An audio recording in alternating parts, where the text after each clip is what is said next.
Modern crate engines come pre-certified and tuned before even hitting the market. Recently, Mary Barra, CEO of General Motors, made an announcement that sent shockwaves through the automotive world. In an unexpected move, she unveiled a groundbreaking internal combustion engine technology that, she suggests, could shake up the electric vehicle industry entirely. While the global trend has been moving rapidly toward electrification, this bold strategy from one of the largest car makers challenges the widely accepted belief that the future is purely electric. Barra's announcement signals a renewed focus on internal combustion engines and sparks significant questions about where the auto industry is really headed next. For the past decade, the automotive industry has been undergoing a transformative journey toward electrification. Governments worldwide have imposed stricter emission regulations, while car manufacturers have raced to develop electric vehicles that meet the growing demand for environmentally friendly transportation. Companies like Tesla, with its highly successful EV lineup, have largely dominated the conversation, pushing the narrative that the future of mobility is electric. However, GM's latest move under Barra's leadership could shift the landscape in unforeseen ways. The new engine technology unveiled by GM is said to combine the best of both worlds: the power and reliability of traditional internal combustion engines with unprecedented levels of fuel efficiency and reduced emissions. According to Barra, this new engine is designed to outperform even the most advanced electric vehicles in terms of range, cost, and overall environmental impact. While specifics remain under wraps, GM has hinted that the breakthrough involves advanced materials, cutting-edge combustion techniques, and innovative engineering that dramatically reduces energy loss while enhancing fuel efficiency. One of the key advantages of this new engine is its ability to match or even exceed the range of electric vehicles without requiring frequent recharging. Range anxiety has long been a major concern for potential EV buyers, with many consumers hesitant to switch due to limitations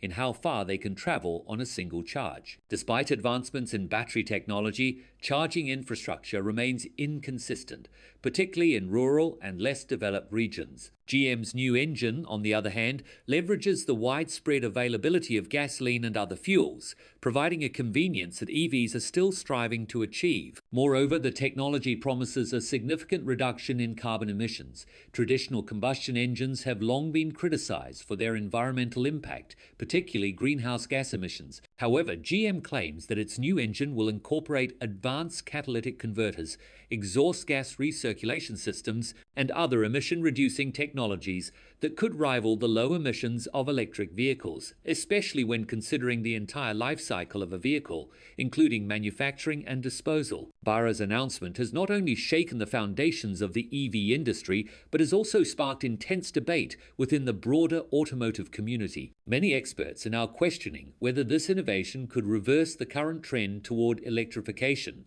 or whether it's merely a temporary bridge before the inevitable rise of EVs. The timing is particularly striking, given that GM has heavily invested in electric vehicles and even announced plans to phase out gasoline-powered cars entirely by 2035. This new engine appears to be either a strategic pivot or at least a hedge against the uncertainty of an all-electric future. If successful, GM's technology could pose a serious challenge to other automakers such as Ford, Volkswagen, and BMW, all of whom have committed enormous resources to electrification. A breakthrough from GM could force competitors to reassess their strategies or risk falling behind. At the same time, EV manufacturers are likely to double down on battery innovation, charging infrastructure, and design improvements to stay competitive. This development could also reshape the supply chain. Suppliers of engine components, transmissions, and other combustion-specific parts, many of whom have struggled to adapt to electrification,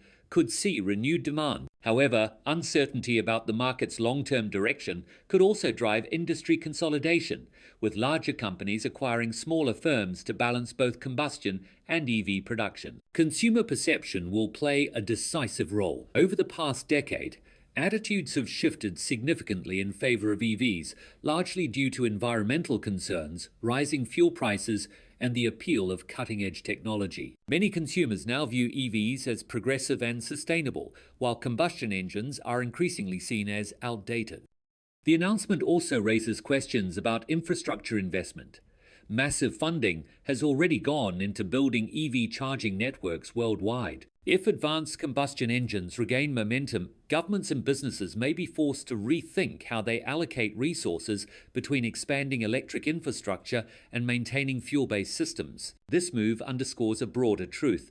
The future of transportation may not lie in a single solution. Instead, it's likely to diversify, offering a spectrum of powertrains tailored to different needs, regions, and consumer preferences. EVs may dominate in urban areas with robust charging support, while advanced combustion engines, hybrids, and hydrogen fuel cell vehicles could thrive in long-haul and rural contexts. GM's bold step has reignited a crucial debate about the most practical and sustainable path forward. It challenges assumptions and encourages a more nuanced conversation about efficiency, total environmental impact, and consumer choice. The future of mobility may not be a straight line toward electrification, but a more complex landscape of competing technologies. The coming years will be critical.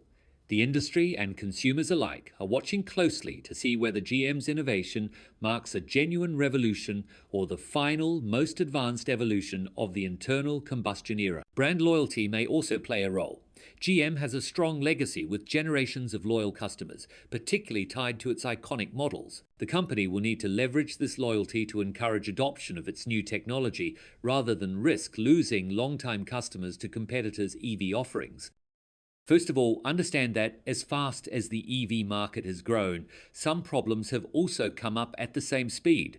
People are buying EVs, but many people are still confused. Somewhere there is tension about charging. Somewhere there is fear about the life of the battery. And somewhere people think twice due to the high price. EVs still work in cities, but for long distances, highways or hilly roads, people still rely on petrol or diesel. And that's something GM has realized. Not everyone is ready to adopt an EV. GM knows that everyone is dreaming of moving towards EV, but even today there is a large population that wants classic power, that sound of the engine, that jerk in acceleration, and that feeling that only a real engine can give. Especially in the US, Canada, Australia, and Midwest countries, there is no dearth of such drivers who say, "We want an engine, not a motor." GM wants to provide an option for these people. That is, this decision has been taken not only according to technology, but also according to the psychology of the customer. Now let's look at another reason. Market diversification. Becoming completely dependent on EVs is a risky game. If there is ever a problem in the supply chain, or the price of any rare metal suddenly increases, such as lithium or cobalt, then the entire EV production can come to a halt. GM does not want to take such a risk. It wants to have options EV as well as petrol, and in the future hydrogen or biofuel as well. This helps the company maintain its hold in every sector.